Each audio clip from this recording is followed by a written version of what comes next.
అంటున్నటువంటి వ్యక్తి ఒక్కసారిగా ఆ బాధలన్నిటి గురించి మాట్లాడుతూ 20వ వచనంలో, ఆ 71వ కీర్తన 20వ వచనంలో, అనేకమైన నీవు మరలా మమ్మల్ని ఏం చేయగలవు?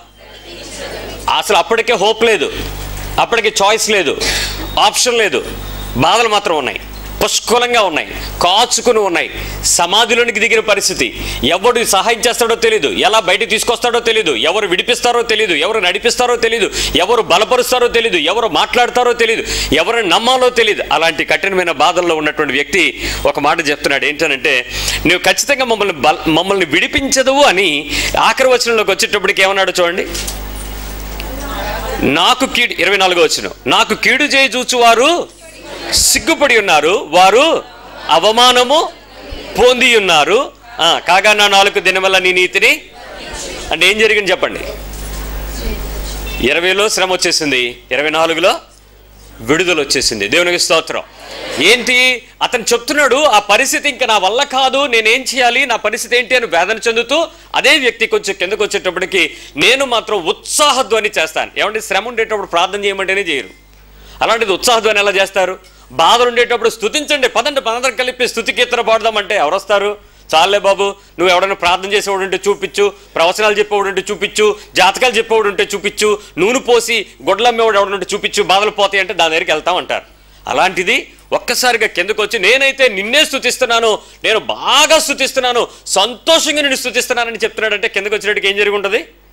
దేవుని యొక్క హస్తం అతనిని కింద పడిన వాడిని లేవనెత్తేసింది, పైకి లేపింది. అగాధ స్థలంలో ఉన్న వ్యక్తిని ఎత్తైన ప్రదేశం మీదకి నుంచోబెడతానన్న వాగ్దానాన్ని స్థిరపరిచాడు. నీ పక్కన వాళ్ళకి చెప్పండి, ఎన్ని బాధలు నీకున్నా ఆయన నిన్ను బతికిస్తాడు, నిన్ను బయటికి తీసుకొస్తాడు, నిన్ను లేవనెత్తుతాడు, నీకు వృద్ధి కలుగు చేస్తాడు, నీకు నెమ్మది కలిగి ఉంటుంది. నువ్వు ఆయనను స్తుతించి నమ్ము. భయపడకో, భయపడొద్దు, వేదన పడొద్దు. వాళ్ళకు ఒక రహస్యమైన మాట చెప్పండి, ఎవ్వరూ నీకు కనపడకపోయినా దేవుడు నీతో ఉన్నాడని చెప్పండి. నీకు సహాయం చేసేవాళ్ళు ఎవ్వరూ కనపడరు. నీ హృదయానికి అగమ్యగోచరాలు ఆయన ప్రణాళికలు. ఆయన ఉన్నాడనడానికి అదే రుజువు. నీ జీవితంలో కలుగు చేసుకుంటానడానికి అదే రుజువు. నిన్ను విడిపించడానికి అదే రుజువు. మనుషులను నమ్మద్దు, పరిస్థితులను చూసి విచారించొద్దు, అంచనాలు వేయొద్దు. ఆయన నమ్మదగిన వాడు. ఆ మాట నమ్మదగిన మాట. పూర్తిగా భరోసా ఉంచని చెప్పండి. ఆమేన్. ఈ మాట నాది, మనది, నాతో మనతో ఆయన చెప్పిన మాట. ఆమేన్. ఎప్పుడైతే నువ్వు నమ్ముతావో నీ జీవితంలో నమ్మటానికి చేయగలిగిన కార్యాలు ఆయన సిద్ధంగా ఉంటాడు. ఏ రకమైన అపనమ్మకానికి చోటు ఇవ్వకండి ప్రియులారా. దేవుని మాట మీదే మీరు పూర్తిగా ఆశ పెట్టుకొని బలపడడానికి సిద్ధపడండి. దేవుని యొక్క వాక్యంలోకి వెళ్దాం. పరిశుద్ధుడైన ప్రేమ కలిగిన ఆ యేసు మరోసారి మనల్ని ఆయన మాట వినటానికి ఈ ప్రదేశంలోకి సమకూర్చినందుకు వచ్చిన మీకు ప్రభు నామములో నా యొక్క శుభాహ్వానాన్ని తెలియజేస్తా ఉన్నాను. దేవుని యొక్క వాక్యంలోనికి వెళ్లే ముందు మనం ఒక ప్రకటన చూద్దాం. I have a requirement. So wanted for Christ, wanted for Christ. ఆ ఫోటో, ఆ ప్లేస్ ఎవరిది? ఎవరు మేమున్నామంటారో వాళ్ళది. నేను అన్నాను అనుకోండి, నేను ఫోటో పెట్టుకుంటాను. నువ్వు అన్నావు అనుకోండి, నువ్వు ఫోటో పెట్టుకో. Wanted for Christ. ఒకసారి మీ పక్కన చెప్పండి, యేసు ప్రభుకి ఎవరో కావాలంట అని. మీరు కావాలని కూడా చెప్పేవాడు చెప్పండి, లేకపోతే ఇది నాదే పోస్ట్ అని చెప్పండి. స్వార్థం ఎవరికి ఉంటే వాళ్ళు దేవుని కొరకు పనిచేయడంలో స్వార్థం ఉండాలి.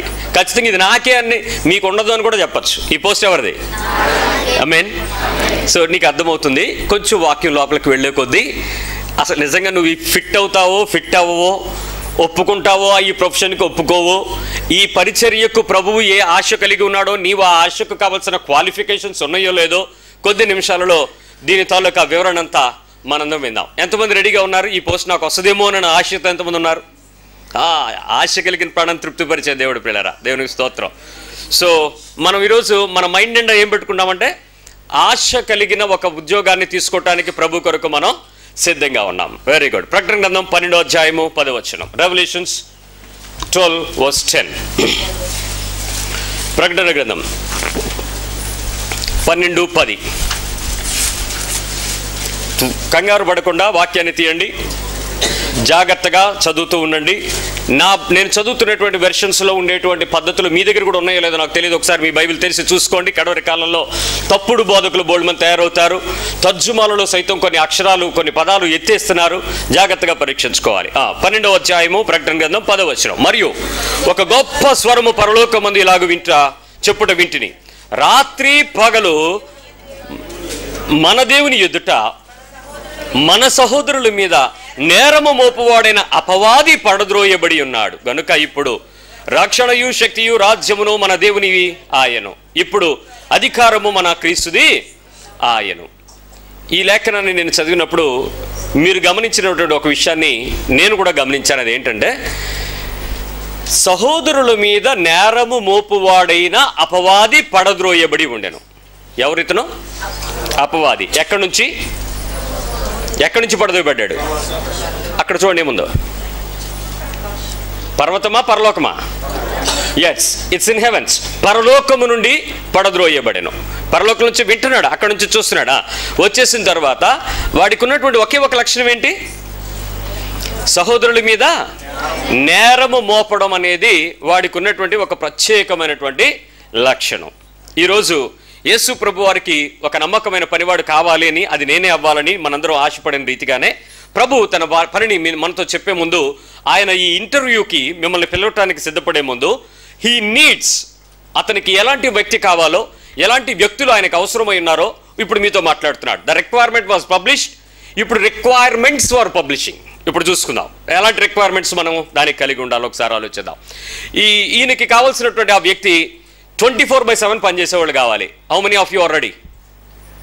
24/7 అంటే all the time, every time ప్రభు కొరకు పనిచేసేవాళ్ళు కావాలి. ఎంతమంది ఉన్నారు ఇక్కడ? ఇందాక ఎత్తిన వాళ్ళు అందరూ ఎత్తారా? సగం మంది ఎత్తారా? హలో, చాలా చేతులు కనపట్లేదు ఇక్కడ. ఏమి 24/7 అంటే నా పని ఎవడు చేస్తాడనా? నువ్వు ఆయన పని చేస్తే ఆయన నీ పని చేయడా? బుర్రలేదా? ఆలోచించవా? నేను ఆయన పనిలో ఉంటే ఆయన నా పని చేస్తాడని బైబిల్ చెప్తున్నాడు. ఏం ధైర్యంగా ఎత్తచ్చుగా? ఫుల్ టైం అంటే, నేను ఉదయం మా చర్చిలో యవనస్తులను అడిగాను, ఎంతమంది దేవుని పని కొరకు ఇప్పుడు సిద్ధంగా ఉన్నారు అంటే ఎవరు ఎత్తల. ఆడవాళ్ళు 2 ఎత్తారు, ముసలోళ్ళకి 2 ఎత్తారు. ఏంట్రా మీ అందరి పరిస్థితి ఏంటి అని అడిగితే వాళ్ళందరూ చెప్తున్నది ఏంటంటే, చర్చి నడిపించడం కష్టమని అన్నారు. ఎవడు చెప్పాడు చర్చి నడిపించడానికి రమ్మని?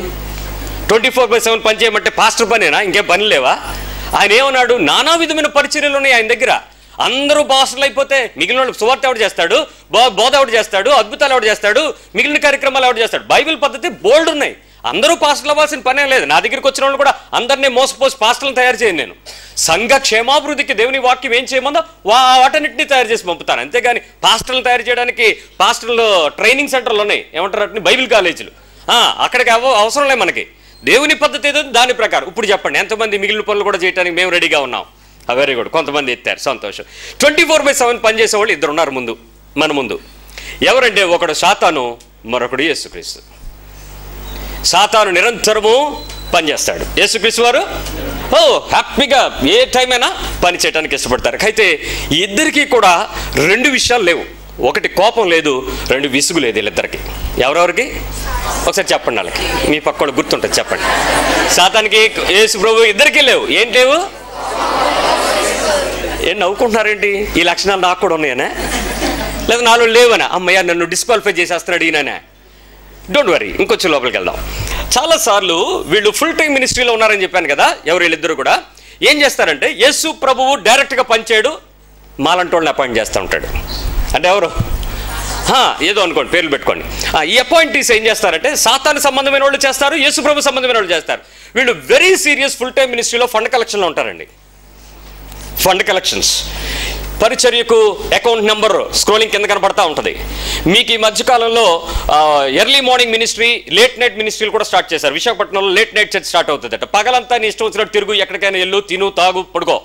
రాత్రి పూటైనా కనీసం దేవుని సన్నిధిలో 11 నుంచి 12 అర్ధరాత్రి మిడ్ నైట్ బిర్యానీకి పక్కనే పెడుతున్నారు. అది కూడా అక్కడ నీవు డబ్బులు నీ చేతిలో ఖర్చు అయిపోయి ఉంటాయి అన్న విషయం వాళ్ళకు కూడా తెలుసు కాబట్టి స్వైపింగ్ మిషన్లు పెడుతున్నారు. యూ కెన్ స్వైప్, నీ చందాని అక్కడ పెట్టేసేయచ్చు. ఫండ్ కలెక్షన్కి వాళ్ళు సీరియస్గా పనిచేస్తూ ఉంటారు. రెండోది, వాళ్ళు కూడా ఇదిగో ఇప్పుడు నేను చేస్తున్న లాంటి ఈ వీడియో రికార్డింగ్లు, ఈ లైవ్ టెలికాస్ట్లు, టీవీ బ్రాడ్కాస్టింగ్ ప్రోగ్రామ్స్, డివిడీలు, సీడీలు, ఆడియోలు, రకరకాల రికార్డింగ్స్లో వాళ్ళు కూడా చాలా సీరియస్గా ఉంటారు. ఎవరు వీళ్ళిద్దరు? సాతాను సంబంధులు, యేసుక్రీస్తు సంబంధులు. వీళ్ళు చాలా చక్కగా టీచ్ చేస్తారు, చక్కగా ప్రీచ్ చేస్తారు, మంచి పాటలు పాడి ఎరగదీస్తారు మైకులు, ఏమైనా చేయగలరు. వీళ్ళు సాతాను పరిచర్యలో, ప్రభు పరిచర్యలో చాలా జాగ్రత్తగా సీరియస్గా ఉంటారు. ఇప్పుడు నేను మీకు తేడా చెప్తాను, గమనించండి. ఈ సాతాను పరిచర్యలో ఉన్నటువంటి ప్రతి లక్షణము యేసుక్రీస్తు వారి పరిచర్యలో మీకు ఉంది, కనపడుతుంది, అవునా కాదా? They have the books, they have the teachings, they have the preachings, they have the meetings, they have the collections, they have giving, they are spreading. వాళ్ళు కూడా మీలాంటి వ్రతాలు చేస్తున్నారు, మీలాంటి బైబిల్ సంబంధించిన ఆచారాలకు సంబంధించినటువంటి ప్రార్థనా కూటాలు ఏర్పాటు చేస్తున్నారు, వారు సంకీర్తనలు చేస్తున్నారు, నగరం చుట్టూ తిరుగుతున్నారు. ఆయా కాలాలలో అన్ని రకాల పరిచర్యలు, క్రైస్తవుడు ఏమేమైతే ట్రాక్స్ పంచిపెడుతున్నాడో ఇంక్లూడింగ్ ద సేమ్ ట్రాక్స్, ఈరోజు వారి మతోద్ధరణ కొరకు వాళ్ళు కూడా ఆయా ప్రదేశాలలో చక్కటి పరిచర్య చేసుకుంటూ ఉన్నారు, అవునా కాదా? మీరు ఎంతో మందిని చూస్తుంటారు ఈరోజు. అంతేకాదు, వాళ్ళు అవసరమైతే ఈ క్రైస్తవులు హిందువుల మీద, ఈ హిందుత్వ పద్ధతుల మీద, పుస్తకాల మీద రకరకాల భాషలు మాట్లాడినట్టు వాళ్ళు కూడా క్రైస్తవుల మీద వ్యతిరేకమైన భాష, వ్యతిరేకమైన పద్ధతులు, బైబిల్లో ఉన్న వాటిని సైతం తిరిగి విమర్శించిన పద్ధతులు కూడా మనం చూస్తూ ఉన్నాం. ఇట్ డజంట్ మ్యాటర్, ఏం పెద్ద తేడా ఏముండదు. అయితే ఈ సాతాను పరిచర్యలో ఉన్నటువంటి అతని గొప్ప పనివారు, అతని వర్గంలో ఉన్నటువంటి మనుషులతో, అనేక మంది తోటి పనులతో, చాలా మందితో పనిచేసేటప్పుడు సాతాను సంబంధమైన వర్గానికి, క్రైస్తవ సంబంధమైన వర్గానికి మధ్యలో ఒక చిన్న తేడాని బైబిల్ చెప్తాను. ఏంటంటే, ఈ సాతానుకి సంబంధించిన పడద్రోయబడిన వాడికి ఉన్నటువంటి విశ్వాసులు అందరూ కూడా, ఎవరికి విశ్వాసులు అనగానే మీరు ఆత్మీయంగా కల్పించుకోకండి, జాగ్రత్తగా వినండి. సాతాను సంబంధమైనటువంటి వ్యక్తికి సంబంధించిన, సాతాను సంబంధమైన లక్షణాలు కలిగినటువంటి విశ్వాసుల సమూహం వారందరూ చేయగలిగింది ఏంటంటే నిందలు మోపు పరిచర్య. ఏం పరిచర్య? పడేసినోడు ఏం పట్టుకొచ్చాడు కిందకి? నిందలు మోపడమే కదా పట్టుకొచ్చాడు. సో అది పట్టుకుని వచ్చాడు. దానికి నేను మీకు ఈ బొమ్మను చూపించడానికి ఇష్టపడతాను. ఈ చేయి చూపే పరిచర్య ఏంటి? ఇంతకు ముందు కూడా మనం మాట్లాడుకున్నాం, పైకి, లోపలికి, బయటికి. ఇది మాత్రం ఎదుటోడికి, బయటికి, నీకే. ఒకసారి మీ చేయి చూసుకొని ఉందాది చూపుడు వేలు లేదా? ఉంది కదా. చూపుడు వేలు పరిచర్య ఎవరి పరిచర్య? ఇది సాతాను పరిచర్య. ఇది చూపుడు వేలు. ఒకసారి గుర్తు చేసుకోండి, ఏంటిది? ఇది ఎవరిని చూపిస్తుంది? ఎదుటి వ్యక్తిని చూపిస్తుంది, ఎదుట వ్యక్తులను చూపిస్తుంది, ఎదుట వ్యక్తుల జీవితాలను చూపిస్తుంది, ఎదుట వ్యక్తుల అంతరంగాలను చూపిస్తుంది.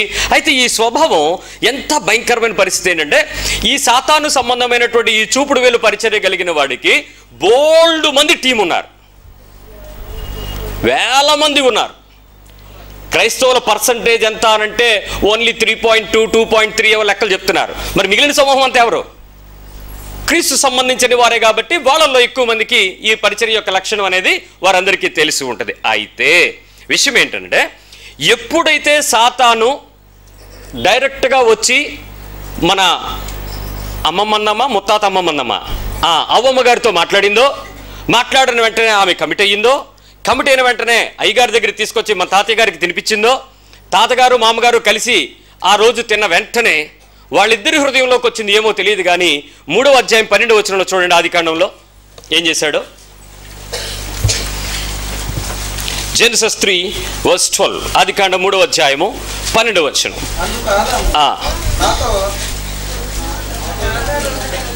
ఏమన్నాడో చూడండి, 3:12. అందుకు ఆదాము, నాతో ఉండుటకు నీవిచ్చిన ఈ స్త్రీయే. ఎవరు? ఏ స్త్రీ? ఏం స్టార్ట్ చేశాడు? First ministry, first beginning he committed his sin. ప్రభు, నేను తప్పు చేశాను అనలేదు, నేను పాపం చేశాను, నీ ఆజ్ఞను అతిక్రమించాను అతను చెప్పటలే. Direct first statement. తిన్న వెంటనే అతనిలోనికి ప్రవేశించిన సాతాను యొక్క ఆలోచన పరిచర్య, పడద్రోయబడిన వాడు, నిందలు మోపువాడు, నిందలు మోపుతున్న పద్ధతిని అతనిలోకి అంటించేశాడండి. ఎప్పుడైతే అతనికి వచ్చేసిందో ఆ సాతాను సంబంధమైన శరీర స్వభావము క్రీస్తు చేత దేవుని యొక్క పోలికలో, దేవుని యొక్క స్వరూపంలో, దేవుని యొక్క స్వభావంలో తయారు చేయబడిన మొట్టమొదటి మనిషిలోనికి ఎవరి స్వరూపపు పద్ధతి వచ్చేసిందండి? సాతాను సంబంధించిన పద్ధతి. ఈ స్త్రీయే అని ఫస్ట్ టైము నింద మోపడం ప్రారంభించాడు. ఈ స్త్రీ అని ఎప్పుడైతే అతను స్టార్ట్ చేశాడో, మనిషి జీవితంలో కూడా ఈరోజు ఆదాము పిల్లలమైన మనకు కూడా ఈ స్వభావం ఆటోమేటిక్గా మనకు వచ్చేసిందా లేదా? వచ్చేసింది. ఏమండి, మొదటి మనుషుని వలన పాపం ఈ లోకం సంప్రాప్తించినదో అలాగనే అన్నప్పుడు వాడి లక్షణాలు, ఆదాము లోపలికి వచ్చినటువంటి ప్రతి పాపపు లక్షణం మన దగ్గర ఉందా లేదా? సో స్వభావం మనకు కూడా పరిచయం అయిపోయింది. ఈ స్వభావం ఆదాము పిల్లలకి వచ్చేయడం వల్ల ఏంటంటే చిన్న పిల్లల దగ్గర నుంచి మాటలు వచ్చిన వాడికి చేష్టలు వచ్చి నడవడం వచ్చిన మొదలెట్టితే అక్కడి నుంచి ఈ అలవాటు ఇక పెరిగే కొద్దీ ఇతరులపై నిందలు మోపడం, చాడీలు చెప్పడం, నిందించే అలవాటు ఎవ్వరు నేర్పించకుండా, ఏ స్కూలు ఉండదు, ఏ ట్యూషన్ ఉండదు, ఏ తల్లి నేర్పదు. బై డిఫాల్ట్ వాడి లోపల నుంచి అవి వస్తూ ఉంటాయి. ఇక్కడ ఎవరికైనా మిగిలిన లక్షణాలు వచ్చినాయో లేదో తెలియదు, కొంచెం గమనించండి. అయితే విషయం ఏంటంటే ఇది కొంచెం ఈ ఆత్మ యొక్క స్వభావం. ఏ ఆత్మ? దానికి ఒక పేరు పెట్టుకున్నాం కదా, చూపుడు వేల ఆత్మ, లేకపోతే నిందించు ఆత్మ. ఈ ఆత్మ యొక్క అభిషేకం, ఈ ఆత్మ యొక్క స్వభావం మనుషులు ఏం చేస్తుందో తెలుసా? చాలా తెలివిగా, యుక్తిగా ఎక్కువ దుష్టత్వాన్ని చూపించేలా చేస్తాడు. ఇట్స్ సో ఇంటెలిజెన్స్ అండి. మామూలు ఎవరు కూడా దీన్ని పట్టుకోలేరు. ఇక్కడ కూర్చుని మిమ్మల్ని తల మీద ముసుగులు, చేతిలో బైబిళ్ళు చూసి ఎవడైనా సరే ఈవిడ నిందించగలదా, ఇతను మాట్లాడతాడా, ఇతడు అలా నిందలేస్తాడా, ఇతను చాడీలు చెప్తాడా, ఈ పిల్లోడు ఇలాగా అని ఆశ్చర్యపోరు. మిమ్మల్ని చూస్తే ఎంతమంది ఆశ్చర్యంగా ఉంటుంది. బయటకు అసలు ఎలాంటి పరిస్థితుల్లో కూడా కనబడినటువంటి స్వభావం, చాలా యుక్తిగా పనిచేస్తాడు. చాలా ఇంటెలిజెంట్ ఫ్యాక్టర్ అనమాట ఇది. అయితే ఇది బయటకు వచ్చేటప్పుడు ఎలా ఉంటుందో తెలియదు, కానీ ఒకసారి నిజంగా విచారించాల్సిన విషయం ఏంటంటే ఈరోజు చాలామంది క్రైస్తవ విశ్వాసులుగా ఉన్నటువంటి మనము, దేవుని ఎదుట దేవునికి ఉపయోగపడాల్సిన మనము సాతాను చేతిలో సాతానుకు ఉపయోగపడే లక్షణంలోనికి మనం కూడా వెళ్ళిపోయి ఉన్నాము. అందుకు నాకు మనుషులు కావాలి అని అడుగుతున్నాడు ఆయన. By default, by nature, by teachings, ప్రపంచంలో జరుగుతున్న అనేక పరిస్థితులకు తగినట్లుగా నువ్వు కూడా మార్పు చెందిపోతూ, నువ్వు కూడా ఆ పద్ధతిలోకి వెళ్ళిపోతూ, పరిస్థితి వచ్చిన వెంటనే ఆమె, అతడు, అతను, అక్కడ, ఆయన, అది అని ఏదో ఒక దాని మీద నీ చేతులు చూపుతుండే, నీ నిందలు మోపుతున్న నీ పరిచర్యలో నుంచి తిరిగి దేవుని యొక్క పిల్లలలోనికి కూడా ఆ స్వభావం రావడాన్ని బట్టి క్రైస్తవులు అనేకులు ఇప్పుడు సాతాను చేతిలోకి వెళ్ళిపోయి వాడబడుతున్నారు. అనేక మంది క్రైస్తవ సంఘాలు, సేవకులు, వ్యక్తులు, విశ్వాసులు, పిలువబడుతున్న ఆత్మచేత నింపబడిన దైవజనులు అందరూ కూడా వెళ్ళిపోయి సాతానికి ఉద్యోగం చేసి పెడతా ఉన్నారు. ఈరోజు ఆ ప్రదేశంలో ఉన్న నిన్ను బయటకు తీసుకురావాలని దేవుడు ఆలోచిస్తున్నాడు. ఆయన అడుగుతున్నాడు నిన్ను. ఎందుకో తెలుసా? ఈరోజు తిరిగి జన్మించిన అనేక సంవత్సరాల తర్వాత కూడా ఈరోజు నీ స్వభావంలో నుంచి ఈ లక్షణం బయటకు వచ్చేసిందా? You are born again, spirit filled. Bible 5 సార్లు చదివేశావు. చర్చిలో నువ్వు మూలస్తంభానివి. ఆయా సందర్భాలు వచ్చినప్పుడు నేను లేకపోతే చర్చే నడవదనేటువంటి ఆ ఉన్నతమైన నీకు ఆ గర్వపు అధికారం ఉంది. బట్ స్టిల్ నీ లోపల ఈ నిందలు మోపేటువంటి ఈ అభిషేకపు పరిచర్య నీ శరీరంలో నుంచి బయటకు వెళ్తుందా? అది నీలోనే తిష్ట వేసుకుని ఉందా? ఆలోచించు. ఏ విషయాలలో, ఎవరిని, ఎవరితో, ఎవరి మీద, ఎందుకు, ఎంతవరకు, ఎన్నిసార్లైనా చెప్పు, నువ్వు డైరెక్ట్గా వెళ్ళి ఒక చోట ఆపుతావు. బైబిల్ చెప్తుంది 2 కొరింథీ పత్రిక 5వ అధ్యాయము 17వ వచనం చెప్తుంది. 2 Corinthians 5:17.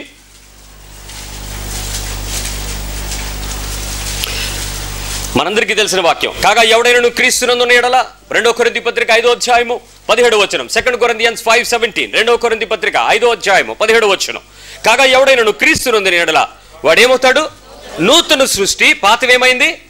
గతించను, ఇదిగో సమస్తము క్రొత్త. ఇదిగో క్రొత్తవైంది. పాతవి గతించిపోయాయి, నువ్వు కొత్తగా మారాలి. కొత్తగా మారావు, కొత్తగా మారాను, క్రొత్తదనం ఉంది. పాతది పోయింది, పాతది తీసేశాను, పాతది బయటికి వెళ్ళిపోయింది, పాతది మర్చిపోయాను, పాతది అసలు నా లోపల రూపం లేదు, పాతదానికి రంగు లేదు, పాతదానికి వాసన లేదు. ఇప్పుడు నేను కొత్తగా ఉన్నాను, కొత్తగా కనపడుతున్నాను, కొత్తగా చూస్తున్నాను, కొత్తగా వింటున్నాను, కొత్తగా మాట్లాడుతున్నాను, కొత్తగా ఆలోచిస్తున్నాను, కొత్తగా పనిచేస్తున్నాను. నా శరీరం అంతా కూడా క్రొత్తదనంతో నిండిపోయింది. క్రీస్తునందున్నవాడు నూతనమైన సృష్టి అంటే దాని అర్థం అది. నిజానికి ఇక్కడ మనందరం కూడా ఏంటంటే సమర్పించుకోకుండా సహకరిస్తున్నాం. క్రీస్తుకి నువ్వు సమర్పించుకున్నట్లయితే సమర్పించుకున్న సహకారాన్ని బట్టి, నీ విల్లింగ్నెస్ని బట్టి, నువ్వు ఒప్పుకొని సమర్పించుకున్న స్థితిని బట్టి పరిశుద్ధాత్మ దేవుడు నిన్ను క్రీస్తు యొక్క సారూప్యంలో నిందను మోపకుండా మరొక పని చేయడానికి ఉపయోగించుకుంటాడు. నువ్వు సమర్పించుకున్నట్టు వస్తావు, కానీ సహకరించావు, దేవునికి సహకరించావు. నా మాట శ్రద్ధగా వినండి. సమర్పించుకున్న అనేకులు క్రీస్తులో బాప్తిజం తీసుకున్నారు, కానీ ప్రభుకి సహకరించటం లేదు. ప్రభు ఆత్మకు ఒప్పుకోలేకపోతున్నారు, ప్రభు వాక్యానికి ఒప్పుకోలేకపోతున్నారు, ప్రభు చెప్తున్నటువంటి బోధకు ఒప్పుకోలేకపోతున్నారు. పరిశుద్ధాత్మ దేవుడు నీలో నూతనమైన కార్యాన్ని జరిగించలేడు. ఎందుకు? నేను నమ్మేసుకున్నాను కానీ నేను ఒప్పుకోనుగా, నేను నమ్ముకున్నాను కానీ నేను లోబడనుగా, నేను నమ్ముకున్నాను కానీ విధేయత చూపనుగా, నేను నమ్ముకున్నాను కానీ ఎందుకు లోబడాలి? అయిపోయింది నీ జీవితం. మరి ఎలా? ఎలా దీనిలోంచి నువ్వు బయటకు వస్తావు? దానిలోంచి బయటకు రావడానికి ఎప్పటికీ కూడా పరిశుద్ధాత్మ దేవుడు నీ హృదయంలో ఒక మార్పు తేగలడానికి దేవుడు సహకరించలేకపోతున్నాడు. అయితే ఇక్కడ దేవుడు విషయం ఏంటంటే చాలా మందికి అర్థం చేసుకోవాలి. ఒకసారి నువ్వు క్రైస్తవుడు అయిపోయిన తర్వాత ఈ కంప్యూటర్ రన్ అవ్వడానికి దానిలో మనం విండోస్ అనే సాఫ్ట్వేర్ వేస్తాం, లేకపోతే యుబుంటు అనేటువంటి ఆ లైనక్స్ మీద ఆపరేట్ చేస్తాం. ఓఎస్ ఆపరేటింగ్ సిస్టమ్స్ని మీరు లోడ్ చేస్తారు. Once the program was loaded, ఆ తర్వాత ప్రోగ్రామ్ ప్రకారం సిస్టమ్ అంతా ఏమవుతుంటుంది? All the drives it runs automatically. నీ జీవితాన్ని దేవుడు అలా ప్రోగ్రామ్ చేయలేదు. డోంట్ ఫీల్ దట్ నా గురించి అంతా దేవుడికి రాశాడండి, నా గురించి దేవుడు తల్లి గర్భంలో ఉండగానే చెప్పేశాడండి, కాబట్టి భూమి పునాదులకు ముందు ఏర్పడి చాలా మంది మెట్టవేదాంత కబుర్లు మాట్లాడుతున్నారు. నా జీవితంలో ఇలా రాసి ఉంటే దేవుడు ఇలా జరగకుండా ఉంటుందా? దేవుడికి తెలియదా?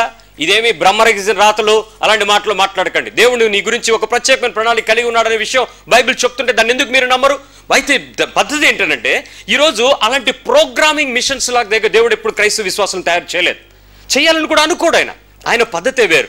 అయితే ఎప్పుడు ఈ ఫిలిప్పీలకు రాసిన పత్రిక 2వ అధ్యాయంలో ఆయన మాట చెప్తున్నాడు చూడండి. ఫిలిపియన్స్ 2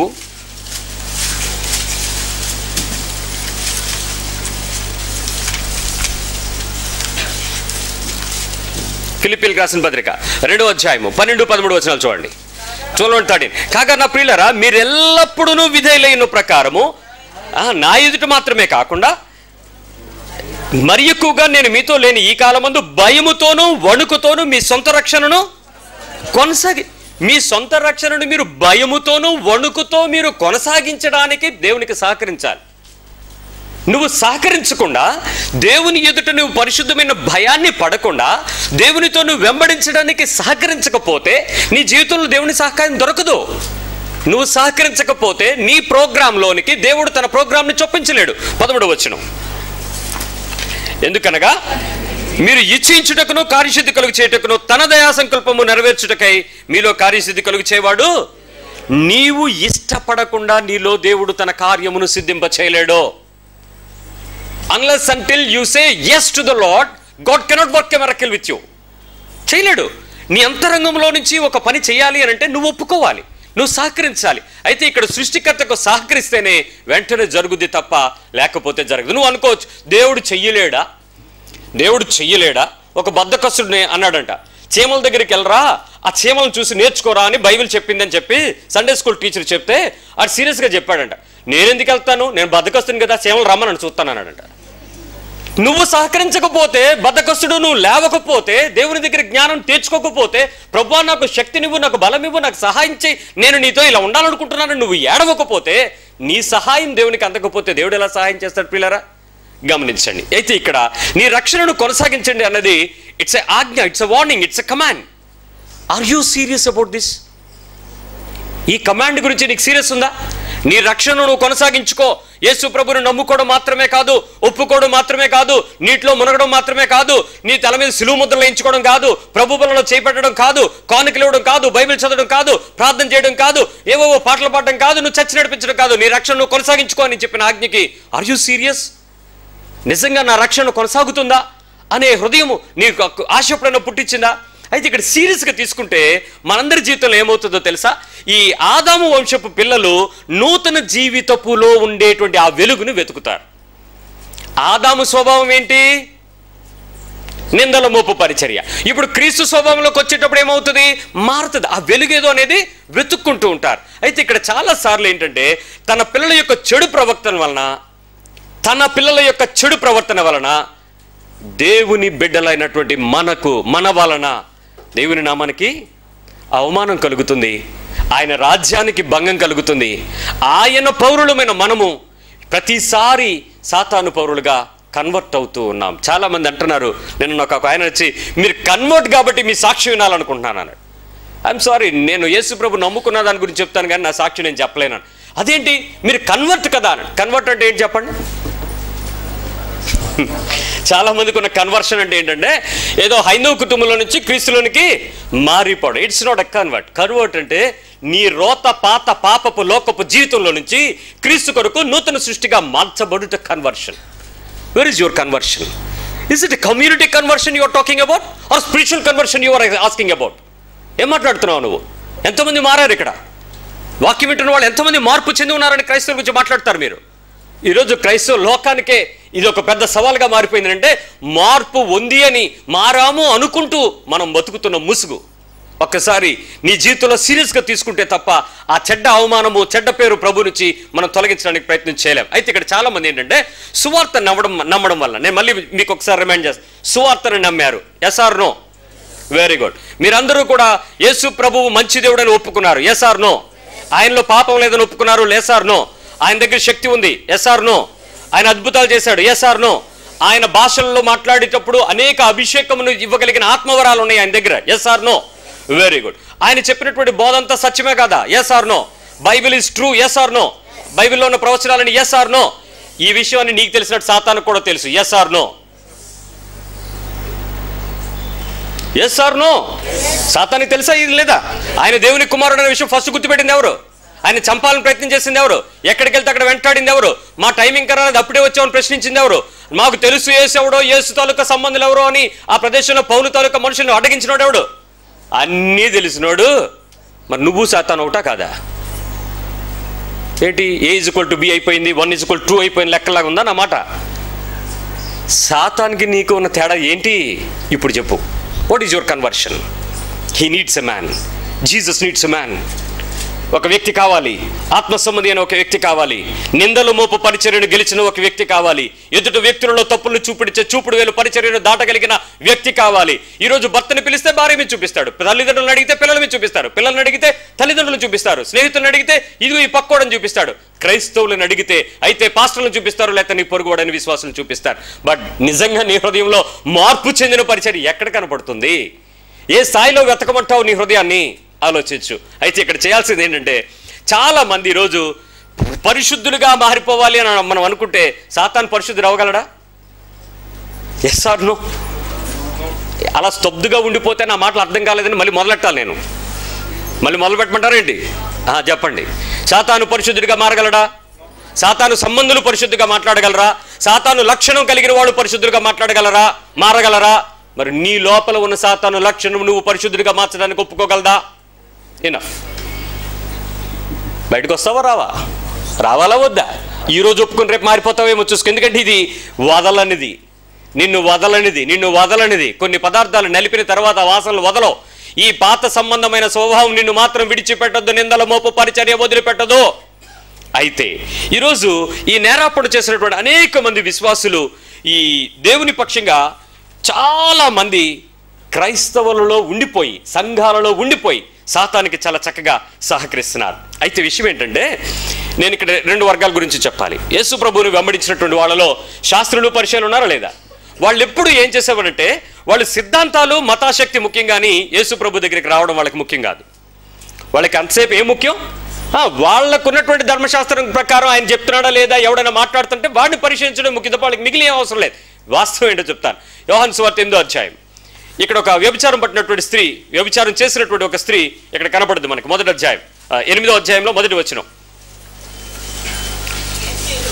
శాస్త్రులు పరిచయులు 3వ వచనంలో 8:3 శాస్త్రులు పరిచయులు వ్యభిచారం ముందు పట్టబడిన ఒక స్త్రీని తోడుకుని వచ్చి ఆమెను మధ్య నిలవబెట్టి ఏం చేశారు చెప్పండి? ఆమెని మిగిలిన కథ అంతా మీకు తెలిసిపోయింది. ఏంటి?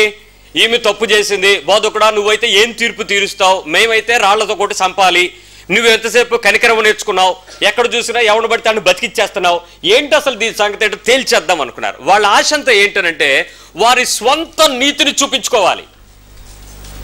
హలో, శాస్త్రులు పరిచయాల ఆశ ఏంటో తెలుసా?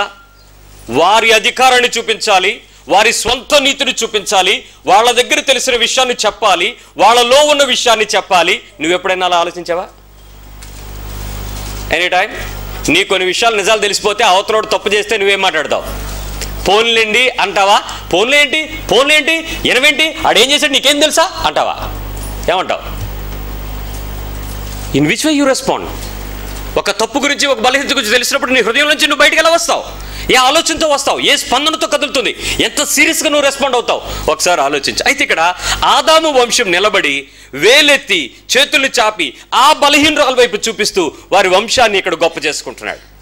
మనలో కూడా చాలా మంది ఇలాగే ఉంటాం. యేసుక్రీస్తు వారు ఆమెకున్నటువంటి ప్రతి శరీర బలహీనత ఆయనకు తెలుసు. మనలాంటి సహానుభవం కలిగిన వ్యక్తి అని బైబిల్ చెప్తుంది. నీకు తెలుసు, నీ ఎదుటిన్న వ్యక్తికి నీలాంటి బలము నీలాంటి బలహీనతలు ఉన్నాయని నీకు తెలుసు. But you won't spare with Jesus. సాతాను సంబంధమైన స్వభావం లాగే నువ్వు ఎదుటి తప్పు దొరికితే నిందలు మెప్పడానికి ఆ శాస్త్రుల పక్కన నువ్వు నిలబడతావు. యేసు సంబంధులు యేసు లాంటి సహానుభవం కలిగి ఆమెను ప్రతిసారి ఆయనకున్నటువంటి ఒకే ఒక విషయం ఏంటంటే ఆమెను విడిపించడానికి, క్షమించడానికి, రక్షించడానికి యేసుప్రభువారు వచ్చారు. No other reason. కాబట్టి మొదటి రాయి వెయ్యి అని అంటే ఆయనలో పాపం ఉందా? ఆయనలో పాపం ఉందా? ఎవడైనా రుజువు చేయగలడా? యేసులో ఏ పాపం లేదు కదా. కానీ ఆయన ఇచ్చు కదండి రాయ. అక్కడున్న పిల్లలు మొదలుకొని పెద్దలు వృద్ధుల వరకు అందరూ వెళ్ళిపోయారని బైబిల్ రాసిందే. ఒక్క రాయి కూడా వేయలేదట కదా. అందరూ వదిలేసి వెళ్ళిపోయారు కదా. యేసులో పాపం లేదు కదా, మరి ఆయన వేయచ్చు కదా. He is worthy of it. ఆమెను విడిపించడానికి వచ్చిన వాడు ఆమెను ఎలా దండిస్తాడండి? ఆమెను క్షమించడానికి వచ్చాడే, ఆమెను ప్రేమిస్తున్నాడే, అమ్మా అని పిలవడానికి ఇష్టపడుతున్నాడే, కుమారి అని పిలవడానికి ఇష్టపడుతున్నాడే, నా ప్రియమైన బిడ్డ అని పిలవడానికి ఇష్టపడుతున్నాడే, ఎలా ఆయన హింసిస్తాడు? అలాంటి యేసు ఆ ప్రదేశంలో అపవాది సంబంధమైన లక్షణాలన్నీ ఒకవైపు నిలబడుతుంటే వాళ్ళని ఎదుర్కోవడం యేసు ప్రభు కష్టమైంది. ఎందుకనంటే వ్యక్తులు కాదు, వ్యక్తులలో ఉన్న అపవాది సంబంధమైన లక్షణాలు. శాస్త్రులు పరిచయులు వాళ్ళ లక్షణాలను బట్టి వాళ్ళు వ్యక్తులుగా మారిపోయి ఆ లక్షణాలనే వాడు ప్రతిసారి ప్రదర్శించడానికి ప్రయత్నం చేస్తూ ఉన్నారు. ఏమంటే ఇక్కడ ఎవరికైనా మీరు గయ్యాళి అనే బిరుదు ఇచ్చారా? అదే ఎవరో మీ ఇంట్లో వాళ్ళే ఇస్తారు. మీ చుట్టుపక్కల వాళ్ళు, మీ అపార్ట్మెంట్లో వారు, మీ ఇంట్లో పనివారు, మీ భార్య, మీ భర్త మీకు అంటారు గయ్యాళి అని. ఈ బిరుదుని మీరు పోగొట్టుకోవడం మీరు ఎప్పుడైనా ప్రయత్నం చేసి ఏదైనా యూనివర్సిటీకి వెళ్ళారా? వెళ్ళి ట్రైనింగ్ డిపార్ట్మెంట్లో జాయిన్ అయ్యి R&D రీసెర్చ్ అండ్ డెవలప్మెంట్లోకి వెళ్ళి ఒక ప్రోగ్రామ్ తయారు చేసుకుని ఎలా మారాలి అని 30 రోజులు రేపటికి ఇంగ్లీష్ చదివినట్టు నేను గయ్యాళిగా మారడం ఎలా, గయ్యాళిలో నుంచి మంచిగా మారడం ఎలా? ఏమన్నా తర్ఫీదు పొందారా? ట్యూషన్ సెంటర్ ఏమైనా పెట్టించుకున్నారా? టీచర్లు ఎవరైనా ఇంటికి వచ్చారా? ఏం జరగలేదే. కానీ నీ అంతరంగంలో మాత్రం ఆ పేరు ఉన్నదాన్ని ఒప్పుకోలేవు. నన్ను అన్నిస్తారా, నన్ను అంటారా, నన్ను అంటుదా, నన్ను అంటాడా? నీ హృదయము నిన్ను ఎంత శాస్త్రుల నీతిని వెతకమంటదంటే, స్వనీతిని వెతకమంటదంటే చూడు చూడు చూడు లోపల లోపల లోపల లోపల బగబగా మండిపోతావు. అయితే ఈరోజు యేసుక్రీస్తు వారి దగ్గర ఉన్నటువంటి అనేకమైన పరిస్థితుల్లో ఈరోజు నేరారోపణ చేసేవారు ఎవరో తెలుసా? ఇదిగో తెల్ల అంగీలు వేసుకున్న మాలాంటి వాళ్ళు, తెల్ల బట్టలు ముసుగులు వేసుకున్న మీలాంటి వాళ్ళు, సూట్లు వేసుకున్నటువంటి వారు, తప్పిపోయిన వారిని రక్షించలేక, రక్షణ భారము లేక తీర్పులు తీరుస్తూ నిందారోపణ చేస్తూ, ఒక విధంగా this message is also the same. ఈరోజు నేను చెప్తున్న మాట కూడా మీ మీద నిందారోపణ చేయటమే. మిమ్మల్ని సరిచేయాలనే ఉద్దేశంతో నేను చేస్తే మంచిదే కానీ మిమ్మల్ని నిందారోపణలో నింపాలని నేను ఆలోచిస్తే మాత్రం మా యాటిట్యూడ్ ఇస్ సిన్. నాది పాపమే, నాది తప్పే. ఎందుకు? ఈ పద్ధతిని నువ్వు నేర్చుకోకపోవడం వల్ల ఏ పరిస్థితిలో ఉంటావో నాకు తెలియదు. దేవుని తీర్పులో పడకుండా ఉండాలని, నేను ఏ విధం చేతన నేను నా సోదరుడు రక్షించబడాలని ఆశతోనే నేను నీతో ఈ మాటలు చెప్తున్నా. యోహాను సువార్త 3:17 మనకు బైబిల్ చెప్తుంది, దేవుడు తన కుమారుని లోకంలోనికి ఎందుకు పంపించాడు చూడండి. జాన్ 3:17. చాలా మంది 16 చదువుతారు, 17 చదవరు. లోకము తన కుమారుని ద్వారా రక్షణ పొందుటకే గాని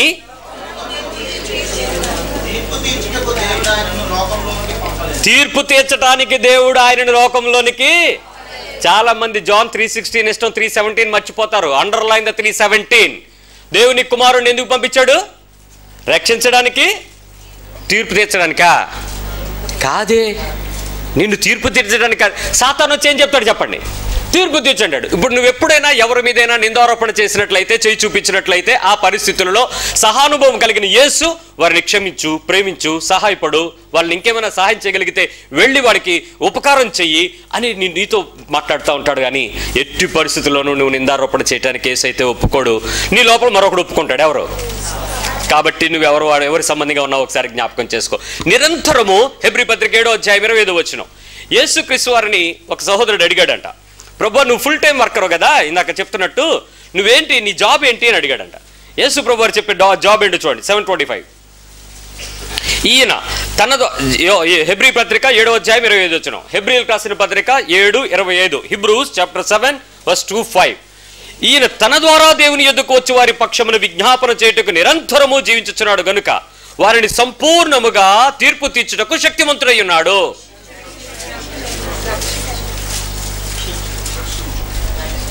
ఏముంది? అమ్మయ్యా, బైబిల్ చూస్తున్నారు ఇక్కడ కొంతమంది బెరయా సంఘస్థులు ఇక్కడ కూడా ఉన్నారు. రక్షించుటకు ఉన్నాడు. Is not the man of judgement. నీ మీద వకాలత్తు వేసి దీన్ని తీర్మానాలు చేయడు, రక్షిస్తాడు. యేసు సంబంధాలు ఏం చేయాలి చెప్పండి? వాళ్ళు తప్పులు మాట్లాడుతున్నారు, వాళ్ళు తీర్పులు తీరుస్తున్నారు, వాళ్ళు నీ మీద నిందారోపణ చేస్తున్నారు, నీ మీద వ్యతిరేకంగా మాట్లాడుతున్నారు, లేకపోతే నీకు తప్పుకు దొరికిపోయారు, లేకపోతే వాళ్ళు చేస్తున్నదంతా చట్ట వ్యతిరేకమైంది, నీ నీతికి వ్యతిరేకమైంది, నీ పద్ధతులకు వ్యతిరేకమైంది, నీ ఇష్టానికి వ్యతిరేకమైంది. ఏం చేస్తావు? యేసు సంబంధిగా ఉంటావా, సాతాను సంబంధిగా మారుతావా? Decision is yours. నేరారోపణ చేయడం, తీర్పు తీర్చడం, ఖండించడం సాతాను యొక్క లక్షణాలు. మళ్ళీ చెప్తున్నాను, నేరారోపణ చేయడం, తీర్పు తీర్చడం, ఖండించడం, ఇతరుల దగ్గరికి వెళ్ళి ఈ విషయాలు ఆవిడ ఏం చేసిందో తెలుసా, ఆడేమన్నాడో తెలుసా, వాళ్ళు ఏమన్నారో తెలుసా, మీకేం తెలుసు వాళ్ళ సంగతి, ఈజ్ ఆల్ సాటన్ పీపుల్, సాతాను సంబంధులు. మరి నువ్వు యేసుక్రీస్తు సంబంధం అయితే ఏ మాత్రము ఇలాంటి వాటిలో పాలు నీకు ఉంటుందా ఉండదా? చెప్పండి ఒకసారి మీ పక్కోళ్ళకి. ఉండదు. అయితే ఇక్కడ ఇప్పుడు గుర్తుపెట్టుకోవాల్సింది ఏంటంటే, మరొక వైపు ప్రభు యొక్క పరిచర్య ఉంది. ఇప్పుడు మనం సార్ ఒకవైపు నిందారోపణ పరిచర్య ఉంది, మరోవైపు ప్రభు పరిచర్య ఉంది. అంటే ప్రభు పక్షమైన వారు ఏం చేస్తారట, నిరంతరము రక్షించడానికి ఏం చేస్తారు? ఆయన ఏం చేస్తారు? చేతులు విజ్ఞాపన చేస్తారు. వీళ్ళు ఏం చేస్తారు? నిరంతరము చేతులు చూపుతారు. నిరంతరము ఒక్కసారి మీరు ముఖాలు మీకు ఎలా ఉంటుందో మీకు తెలుసు కదా, గుర్తు చేసుకోండి. ఆ వ్యక్తిని గుర్తు చేసుకోండి, మీ ముఖాన్ని మీరే గుర్తు చేసుకోండి. నిజంగా నీకు అవకాశమే వస్తే చేతులు ఎత్తుతావా, చేయి చూపుతావా? నీ ముఖం నువ్వు అడుగు, ఏమెత్తుతావు? సిగ్గేట్లా నీ ముఖం చూస్తే నీకు? చేతులు ఎత్తావా పైకి? విజ్ఞాపన చేస్తావా, తీర్పు తీరుస్తావా? ఏ సందర్భంలోనే వెతుక్కో, నీవు ఏంటో నీకు తెలిసింది. ఇప్పుడు యు ఆల్వేస్ జడ్జ్. ఎట్టి పరిస్థితుల్లోనూ నింద, ఇదిగో ఈమె, ఇదిగో ఆయన, ఇదిగో ఇతడు, ఇదిగో ఇతడు, అక్కడ ఇక్కడ, ఈ సందర్భం, ఆ చట్టం, ఈ కాగితం, ఈ సందర్భంలో, ఈ పరిస్థితుల్లో ఆల్వేస్ నింద.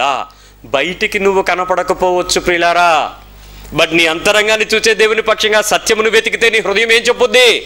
నువ్వు నిందబోపుతున్నావా, తీర్పు తీరుస్తున్నావా, లేక చేతులెత్తి అమ్మమ్మో ప్రభా వాళ్ళు నన్ను అనేస్తున్నారు, తప్పు చేసేస్తున్నారు ప్రభా, క్షమించు ప్రభా, నేను ప్రార్థన చేస్తున్నాను ప్రభా అని నీ హృదయంలో దేవుని కొరకు చేతులు ఎత్తే పరిచర్య ఎంతమంది చేయగలరు?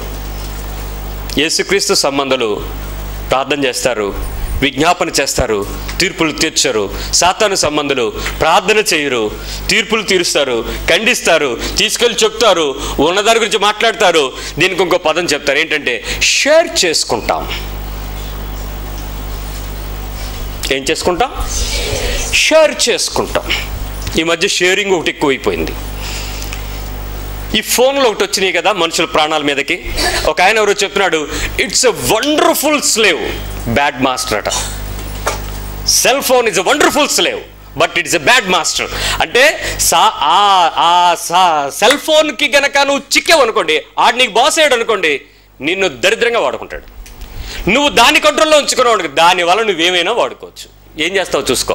ఈ ఫోన్లు తీసుకోగానే మనం ఏం చేస్తాం చెప్పండి? ఇప్పుడు షేర్ కదా, షేర్ ఇట్, విపరీతంగా షేర్లు పెరిగిపోతున్నాయి. ఈ షేర్ చేసుకునే పరిచర్యలో నీకు ఒక పనికి మాలిన వ్యక్తి అవతల వైపు కనపడతాడు. నేను దీనిని మాట్లాడడానికి అసలు సంకోచించట్లేదు. ఆ పనికి మాలిన వ్యక్తి నాలాంటి పాస్టర్ కూడా ఉంటాడు అక్కడ. You want to share something with me, something with Jesus. ఎవడు కావాలి నీకు? యేసుతో షేర్ చేస్తావా, పాస్టర్తో షేర్ చేస్తావా?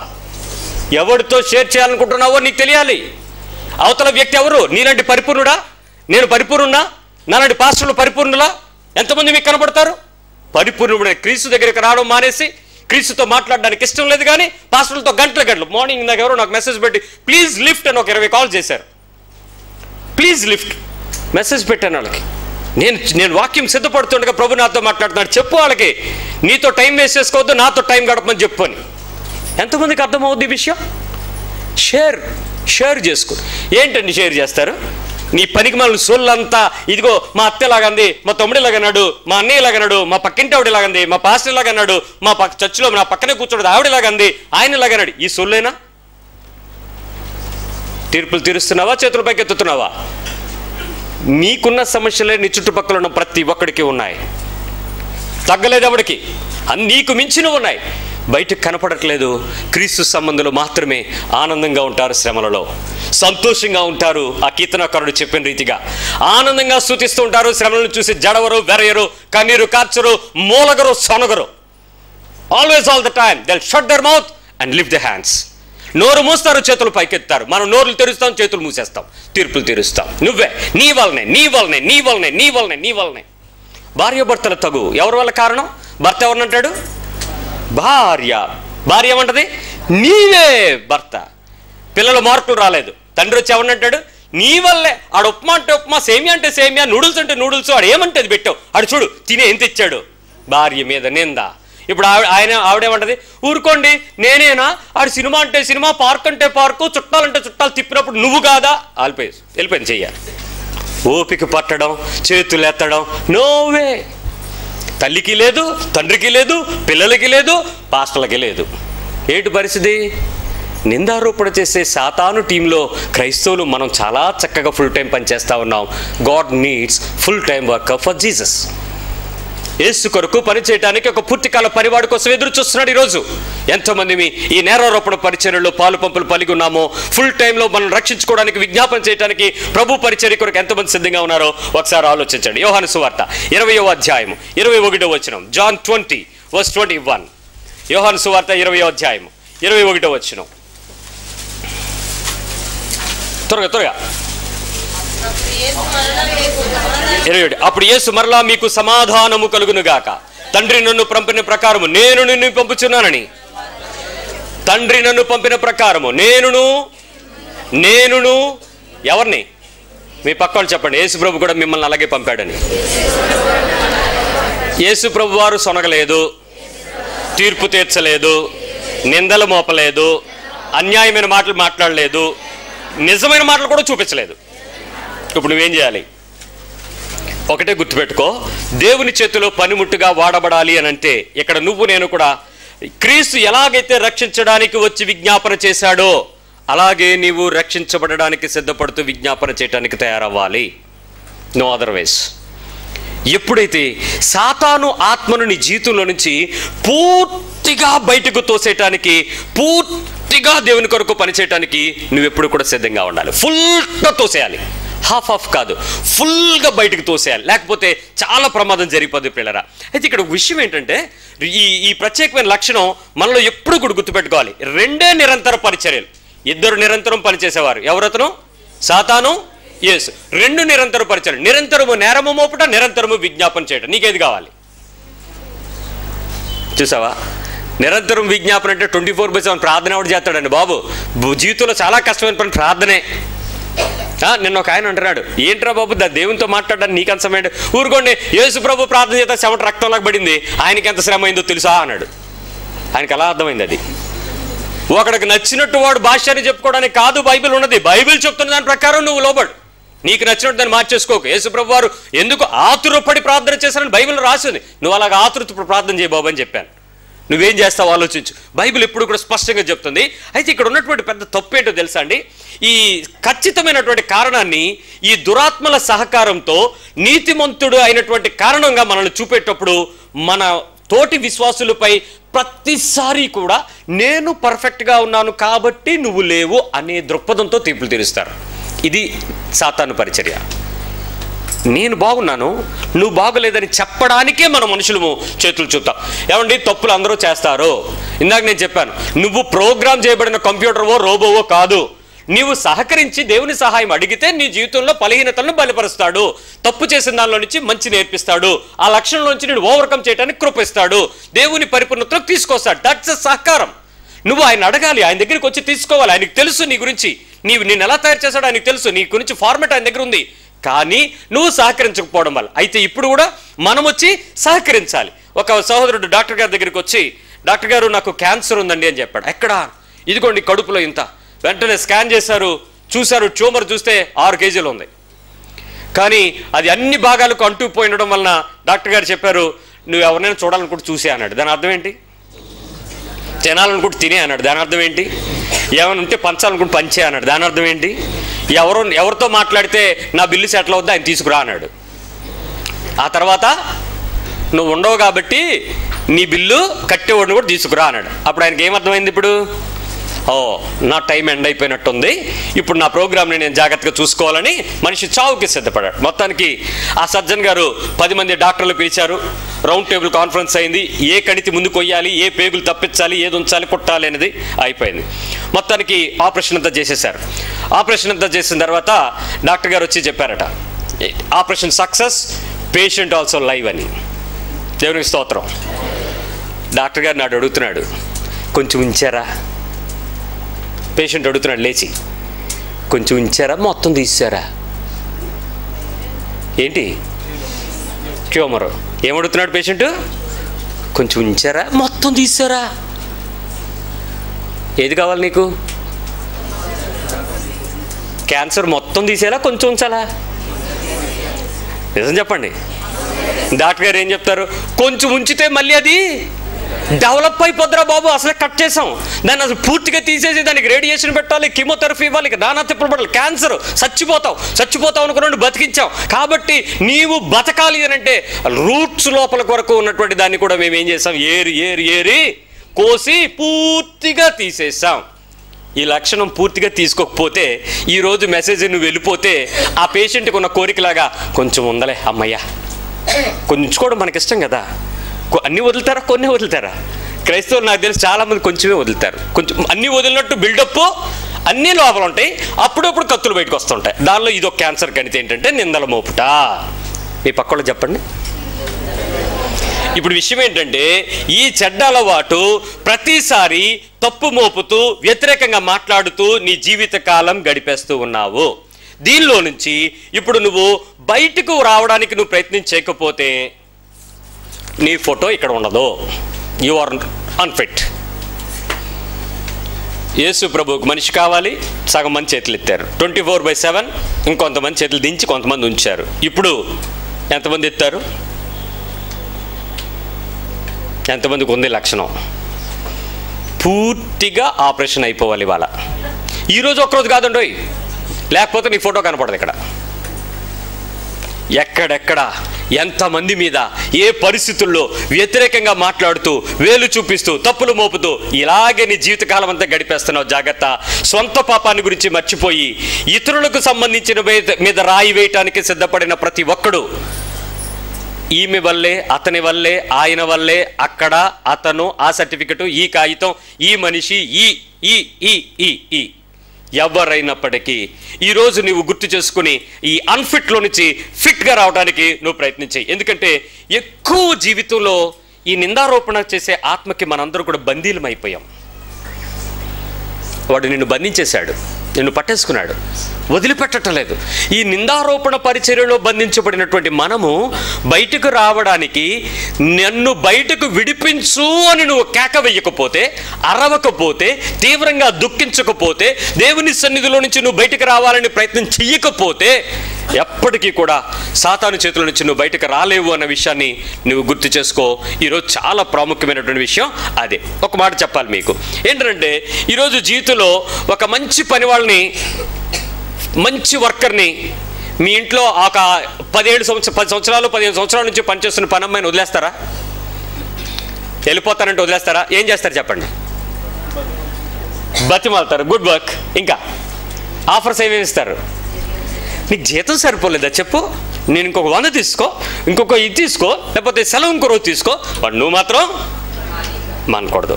వినపడుతుంది అందరికీ? వినపడు. Very good. సాతాను కూడా ఫుల్గా ఆయన కోసం పనిచేసే వాళ్ళని వదలడు సార్. ఏం చేస్తాడు? ఇప్పుడు ఆఫర్ ఇస్తాడు, ఇంకొక బెస్ట్ ఆఫర్ ఇస్తాడు. నాకు నెట్వర్క్ రాలేదని చెప్పి నెంబర్ పోర్టబిలిటీకి అప్లై చేశాను. వెంటనే వాడు ఫోన్ చేసి సార్ ఎందుకు మారిపోతున్నారు సార్, చాలా న్యూసెన్స్గా ఉంది బాబు, మాకు నెట్వర్క్ రావట్లేదు సార్. సార్ మీకు బిల్లు తగ్గిస్తాను సార్ అన్నాడు. ఏంటి బిల్లు తగ్గిస్తావా? ఎలా తగ్గిస్తావా? అది ఇంత మీకు టాక్ టైం ఇస్తాను సార్, నెట్ ఇస్తాను sir, SMS package free sir, నీకు 3 నెలలు రెంట్ వేవ్ ఆఫ్ సార్. ఏంట్రా ఇవన్నీ అని అంటే మీరు మారకుండా ఉండడానికి సార్. ఎందుకు సార్? సాతాను ఆఫర్ ఎలా ఉంది చూసారా? సిస్టర్ నిన్ను మారినవాడు వెదర్ అసలు వదలడు నిన్ను, నువ్వు బెస్ట్ పనుడివి. నిన్నెందుకు వదులుతాడండి? విజిటింగ్ కార్డ్ ఏమో యేసు ప్రభు కొట్టించేసుకున్నావు, కొత్త జాబ్ అన్నావు కదా, కొట్టించేస్తున్నావు. ఆడే ఉంటాడు తెలుసా పక్కన, నా సింబల్ ఒకటి పెట్టు పక్కన, EX నీకు డిగ్రీ ఉంది కదా, ఏంటి అర్థమవుతుందా? ఆ ఎక్స్ డిగ్రీ ఏంటో అర్థమవుతుందా? నీ మాజీ ఉద్యోగం యొక్క లక్షణం కొత్త విజిటింగ్ కార్డు మీద కూడా ఉండడానికి ప్రయత్నం చేస్తుంది, గుర్తొస్తుందా? క్రీస్తులోనికి వచ్చి క్రైస్తవ సంఘంలోనికి చేరి క్రీస్తు వాక్యమును పట్టుకొని క్రీస్తు శరీరాన్ని భుజిస్తున్న నీ నోటిలో నుంచి బయటకు వస్తున్న పద్ధతులు ఏంటో గుర్తొస్తున్నాయా? ద సేమ్ ఎక్స్ మాజీ లక్షణాలు నీ హృదయంలో నుంచి నిండిపోయి నోట్లో నుంచి బయటకు ఓవర్గం అయిపోతూ బయటకు పడిపోతున్న ప్రతి లక్షణము ఇది కాదంటారా? చెక్ చేసుకో. ఇక్కడ నువ్వు చంపాల్సిన పరిస్థితి ఏంటనంటే నీ హృదయం విజ్ఞాపనాత్మతో నింపబడకపోతే యూ కాంట్ ఓవర్కమ్. ప్రభువా, ఈ నిందలు మోపే లక్షణం నా నుంచి బయటికి తీసేయి. నువ్వు విజ్ఞాపన చేస్తూ దేవుని సన్నిధిలో నిజంగా ఒకవేళ నేను చెప్పేదానికి బేస్ ప్రూఫ్ చూపిస్తాను. లూకా సువార్త 11వ అధ్యాయం 24 నుంచి 26 వచనం. లూక్ 11. మనకి లూక్ 11 అనగానే మీకు గుర్తు రావాల్సింది ఏంటో తెలుసా? షీపురు ఇల్లు. చూడండి, లూకా సువార్త 11 తీసారా? 24. అపవిత్రాత్మ ఒక మనిషిని వదిలిపోయిన తర్వాత అది విశ్రాంతి కోసం వెతుక్కుంటూ నీరు లేని చోట్ల తిరుగుతూ ఉంటుంది. దొరకనందువల్ల ఏం చేస్తుంది? మామూలుగా వస్తుందా? వచ్చి ఏం చేస్తుంది? చూడండి 25. ఊడ్చిపెట్టి అమర్చబడినట్టు చూచి తనకంటే ఇప్పుడు నిందను వదిలేసి యేసుప్రభు దగ్గరికి వచ్చేసిన మిమ్మల్ని చెక్ చేస్తుంటే 7 చెడ్డ దయ్యాలతో నింపబడిన నిందారోపణ కలిగించే ఆత్మలతో మనం నింపబడి ఉన్నామేమో పరీక్షించుకోండి. It's gone one day. నువ్వు రక్షించబడిన రోజు వన్నీ వదిలేశాడు. నువ్వు కొత్త సృష్టి అనుకున్నాడు. అది భయం వేసింది. అమ్మ నాయన వీడు మునిగిపోయింది, తండ్రి యొక్కయో కుమారుని యొక్కయో పరిశుద్ధాత్మ యొక్క నామం అని అనగానే అమ్మ నాయన వీడితో నేను ఉండడానికి అవ్వదు. యేసు వాడిలోకి చేరిపోయాడు, పరిశుద్ధాత్మ దేవుడు వారిలోకి వచ్చేసాడు. అందువలన వాడు నీతి గురించి పాపం గురించి ఒప్పించుకున్నాడు, యేసు క్రీస్తుని ఒప్పుకున్నాడు, వాడు రక్షించబడ్డాడు, వీడితో నేను ఉండలేనని వెళ్ళిపోయాడు. ఎవరు? నీలో ఉన్నటువంటి ఆ నిందారోపణలు కలిగించే సాతాను లక్షణమైనటువంటి ఆత్మాభిషేకం వెళ్ళిపోయింది. ఒకసారి వెనక్కి చూసి ఉంటుంది, ఎలా ఉందో మా ఇల్లని. ఆడికి ప్లేస్ లేదు, చూస్తున్నాడు. ఎందుకంటే లోకమంతా వాడే కదా, కొత్త ప్లేస్ ఎక్కడ దొరకదు. అందుకని వచ్చాడు. ఊడ్చి అమర్చబడి ఏమీ లేకుండా ఖాళీగా. బెదరు మీరు మాలాగే తిరుగుతున్నారా? మీ 7 రండి, మా ఇల్లు బాగుంటుంది అని చెప్పి మళ్ళీ ఒక 7 చెడ్డ దయ్యాలను తీసుకొస్తాడు. వచ్చి ఏం చేస్తాడు? ఇప్పుడు దాన్ని బయటికి రావాలంటే నీ లోపల విజ్ఞాపన ఆత్మ చేత నడిపించబడకపోతే, క్రీస్తు చేసిన పద్ధతిలో నువ్వు నడవకపోతే, నీ హృదయము దేవుని సన్నిధిలో ఏడవకపోతే, దేవుని యందు నీ బలమును కొరకు నువ్వు పరిపూర్ణమైన ఏడుపును అరవకపోతే నీ జీవితంలో ఎప్పటికీ కూడా క్రైస్తవ విశ్వాసంలోనికి నువ్వు రాలేవు అనే విషయాన్ని బైబిల్ చెప్తుంది. లూకా సువార్త 10వ అధ్యాయము 10లో వర్స్ 19 చూడండి. 19వ వచనం. ఇదిగో పాములను తేళ్లను తొక్కుటకు శత్రువు యొక్క బలమంతటి మీదను మీకు ఏది ఎంత మాత్రము నమ్మాల్సిన వాగ్దానం ఎక్కడుంది? శత్రువు యొక్క ప్రతి బలం మీద నీకు అధికారం ఉంది, నువ్వు తొక్కొచ్చు. విషయం ఏంటంటే దేవుడు ఈరోజు అనేక రకాలైనటువంటి దురాత్మల మీద ఈరోజు మనకు విజయం ఇచ్చాడు. కేవలము ఈ నిందారోపణ కలిగించే ఆత్మ మీద విజయం నువ్వు తెచ్చుకోవాలని కోరుకుంటున్నాడు. God won't provide you, you have to work over it. ఈరోజు చూడండి, నీ జీవితంలో ఏదైనా తప్పు జరిగితే ఫస్ట్ ఎవరి మీద వెళ్తావు? గాడ్. నీ ఇంట్లో ఎవరైనా చనిపోతే ఎవరిని అడుగుతావు? గాడ్, దేవుడు. నీకు ఆస్తి పోతే దేవుడు, ప్రమోషన్ రాకపోతే దేవుడు, అప్పులైపోతే దేవుడు, జబ్బు అయిపోతే దేవుడు. నీ ఇంట్లో ఏ పరిస్థితి వచ్చినా కారణం ఎవరు? అల్టిమేట్గా. సో నిందారోపణ కలిగించే ఆత్మను మాత్రం దేవుడు నీ నుంచి తొలగించినట్టు నువ్వు దాన్ని బయటికి తీసుకోవాలి. రక్షించబడిన నీ హృదయంలో ప్రతి ఒక్కడు కూడా ఇలా ఎప్పుడైతే ఉంటుందో ఇంక నువ్వు జీవితకాలం క్రైస్తవుడిగా బతుకుతావు, కానీ దేవుడికి పనికొచ్చేవాడిగా మాత్రం నువ్వు తయారవు.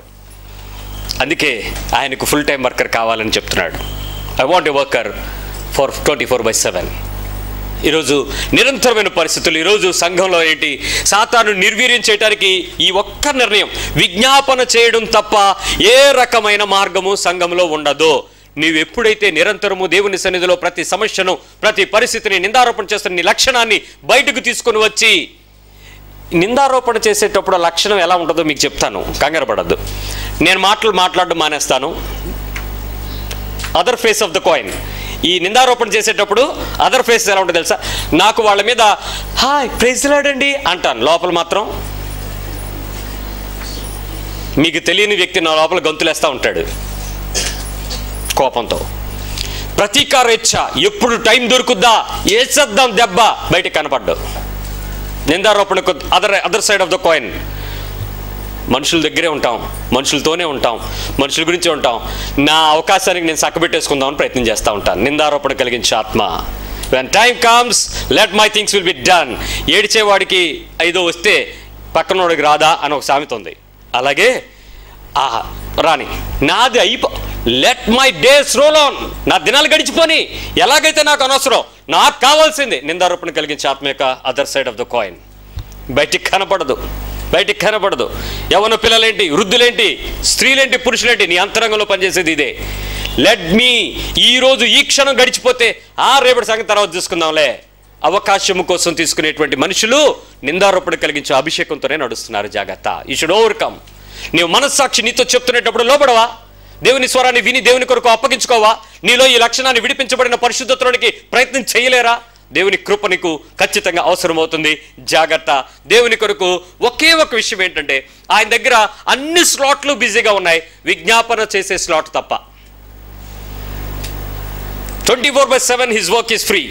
బట్ ఓన్లీ వన్ థింగ్, విజ్ఞాపన చేసే స్లాట్లో గనక నేనున్నాను అని నువ్వు రాగలిగితే, నీ హృదయంలో నుంచి నేను మీకు చెప్పేది ఏంటంటే, విజ్ఞాపన చేయమంటే మీరు వచ్చేసి రాజుల కొరకు, పరిశుద్ధుల కొరకు, ప్రజల కొరకు 24/7 కాల్ సెంటర్ పెట్టుకుని మీ సమస్యలకు మేము ప్రార్థన చేస్తాం రండి అని చెప్పడంలే. నేను నీ వ్యక్తిగత జీవితంలో నిందారోపణ కలిగించే ఆత్మలో నుంచి విజ్ఞాపన చేసే లక్షణాన్ని తెచ్చుకోవాలి అని నీకు నేర్పిస్తున్నాను.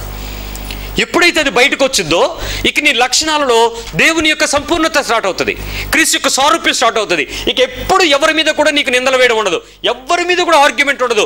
తప్పులు చేసిన వాళ్ళు కనపడతారు, ప్రార్థన మొదలైపోద్ది. వాళ్ళ లక్షణాలు బండగా బయట కనపడతాయి, విజ్ఞాపన మొదలైపోద్ది. వాళ్ళు వచ్చి నీ మీద నిందారోపణ చేస్తారు, నువ్వు కృతజ్ఞతలు చెల్లిస్తూ దేవుని సన్నిధిలో ప్రతి విషయం ముందు కృతజ్ఞతాస్తులు చెల్లించండి దేవుని మాట చెప్పినట్టు నువ్వు చేసేస్తూ ఉంటావు. ఈరోజు ఆస్తులు, అంతస్తులు, ప్రమోషన్లు, ఉద్యోగాలు, పెళ్లిళ్ళు, ఏ పరిస్థితులు వచ్చినా కృతజ్ఞతలతోనే, విజ్ఞాపనలతోనే నీ జీవితం ఆత్మీయమైన ఆనందంగా వెళ్ళిపోతుంది. ఎంతమందికి ఈ లక్షణం ఇష్టం? కానీ నిజం చెప్పరా, కోపం వచ్చినప్పుడు 4 మాటలు తిట్టేస్తే ఎంత ఫ్రీ అవుతామో, హాయిగా ఉంటుంది. ఆ తర్వాత కావాలంటే ప్రభు దగ్గరికి వెళ్ళి ఈ పూట ప్రార్థన మానేసి 2 పూటలు కలిపి 3వ రోజు ప్రార్థనకి వెళ్ళి, ప్రభువా మొన్న ఏదో కోపం వచ్చింది, నోరు జారిపోయింది, ఏమో అనుకోకే, సారీ, క్షమించే అని చెప్పేసి మళ్ళీ మామూలు అయిపోతాం. మళ్ళీ మరుసటి రోజు చర్చి, బైబిల్, ప్రార్థన అన్ని కామనే. ఈ 3 రోజులు మాత్రం నీకు నచ్చిన జీవితం జీవించేస్తావు. ఆ టైంలో సినిమాలు ఉంటాయి, షికార్లు ఉంటాయి, బీచ్లు ఉంటాయి, పిక్నిక్లు ఉంటాయి, తిట్లు ఉంటాయి, ఇంకేమైనా ఉంటాయా? అవన్నీ ఉంటాయి. అయితే దేవుని యొక్క వాక్య పద్ధతి ఖచ్చితమైన పద్ధతిలో ఒకటి ఉంటుంది. ఏంటో తెలుసా?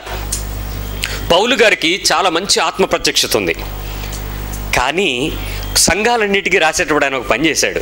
మీరు చూసారా? రోమీయులకు, కొరింథీయులకు, ఎఫెసీయులకు, ఫిలిప్పీయులకు, కొలసీయులకు, తెస్సలోనికీయులకు, క్రైస్తవులు అందరిలో కూడా, ఈ తిమోతికి రాసిన, ఫిలోమోనికి రాసిన అందరికీ కూడా ఎవ్రీ లెటర్ స్టార్ట్ చేసేటప్పుడు వాళ్ళందరికీ కృతజ్ఞతలతో స్టార్ట్ అవుతుంది. చూడండి, ఎవ్రీ లెటర్. ఎందుకో తెలుసా?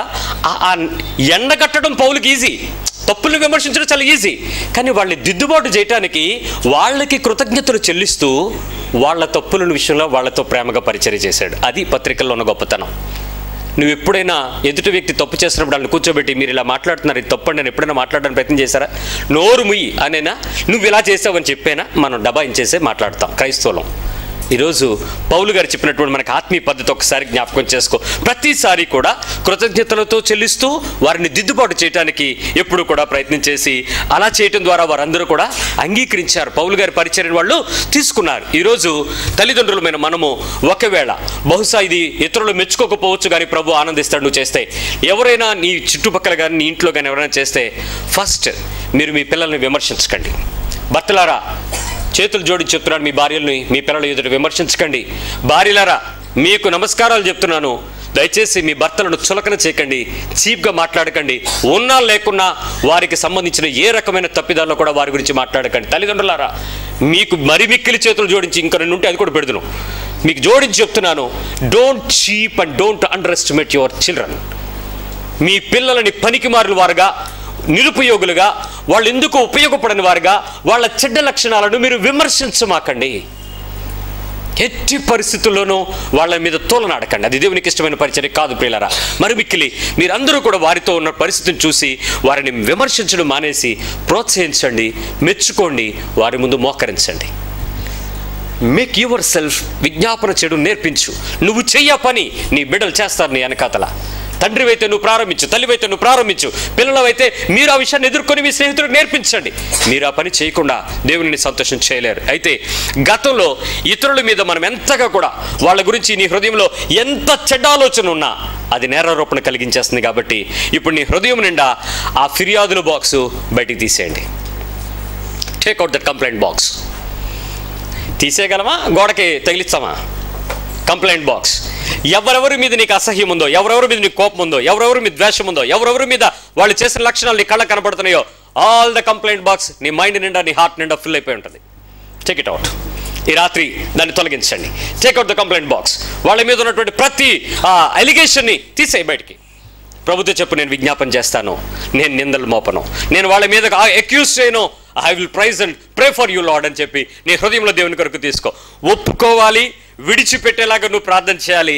అంతకంటే ఎక్కువగా ఎప్పుడు కూడా నువ్వు దేవునితో ప్రతి సమయంలో కూడా ఆ అభిషేకం కొరకు నువ్వు ప్రార్థన చేసి, ఏ అభిషేకం? నిందల మోపు అభిషేకమా, విజ్ఞాపన చేయ అభిషేకమా? విజ్ఞాపన చేయ అభిషేకంతో నువ్వు తయారయ్యే కొద్దీ నీ జీవితంలో శత్రువు ఉండడు.